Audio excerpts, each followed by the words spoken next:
ማን ነው እነዚህን የመጽሐፍ ቅዱስ ጥያቄዎች 5 ከ5 የሚመልሰው? ሞክሩት። ጥያቄ ቁጥር 1 በወይን አትስከሩ ብሎ ከዚያ ምን አለ? ሀ በጥበብ ተሞሉ፣ ለ በመንፈስ ተሞሉ፣ ሐመርሃ በሀብት ተሞሉ፣ መ በኃይል ተሞሉ። ጥያቄ ቁጥር 2 ጳውሎስ የሰበከው ምን አይነት ወንጌል ነው?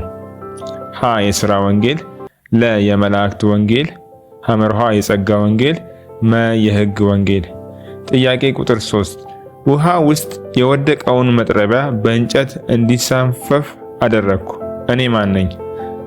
ሀ ሙሴ፣ ለ ኤልሳ፣ ሐመርሃ ኤልያስ፣ መ ዮናስ።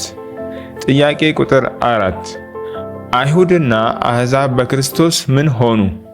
ሀ ጠላቶች፣ ለ አንድ፣ ሐመርሃ እንግዶች፣ መ ባሪያዎች። ጥያቄ ቁጥር 5 የኃጢአት ደሞዝ ሞት ነውና የእግዚአብሔር የጸጋ ስጦታ ግን በክርስቶስ ኢየሱስ በጌታችን ዳሽ ነው ይላል።